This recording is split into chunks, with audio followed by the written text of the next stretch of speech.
बदलापूर येथील अल्पवयीन मुलीवर अत्याचार झाल्याचं प्रकरण बाहेर आल्यानंतर राज्यात महिलांच्या सुरक्षेचा प्रश्न ऐरणीवर आला। गेल्या आठवडाभरात अल्पवयीन मुलींवर अत्याचार झाल्याची 8 ते 10 प्रकरणे समोर आली। यामुळे पालकांना आपल्या पाल्यांच्या सुरक्षेची चिंता सतावत आहे। या घटना ताज्या असतानाच आता साताऱ्यातील एका घटनेमुळे खळबळ उडाली।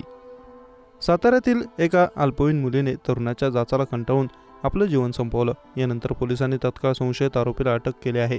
मात्र आज साताऱ्यातील पोवई नाक्यावर मुलीच्या नातेवाईकांसह काही लोक एकत्र आल्यामुळे काही वेळ तणावाचे वातावरण निर्माण झाले होते। यावेळी पोलीस आणि नातेवाईक यांच्यामध्ये झटापट देखील झाली। मात्र पोलीस अधीक्षक समीर शेख यांनी घटनेचं गांभीर्य लक्षात घेऊन मुलीच्या नातेवाईकांना पोलीस ठाण्यात घेऊन सर्व बाजू समजावून सांगितल्या। काही दिवसांपासून संशयित आरोपी हा मुलीला वारंवार त्रास देत होता। त्या त्रासाला कंटाळून या मुलीने आणि तिच्या नातेवाईकांनी या तरुणाच्या विरोधात पोलीस ठाण्यात तक्रार देखील दिली होती। मुलगी अल्पवयीन असल्याने त्या तरुणावर पोक्सो कायदा अंतर्गत गुन्हा दाखल झाल्यामुळे त्याला अटक करण्यात आली होती। मात्र काही दिवसांपूर्वीच जामिनावर मुक्तता झालेल्या या तरुणाने पुन्हा या मुलीला आणि तिच्या घरातल्या लोकांना धमकी दिल्याने या अल्पवयीन मुलीने आपलं जीवन संपवलं। या घटनेची नोंद दहिवडी पोलीस ठाण्यात करण्यात आली आहे। सध्या या प्रकरणाचा सखोल तपास पोलीस करत आहेत।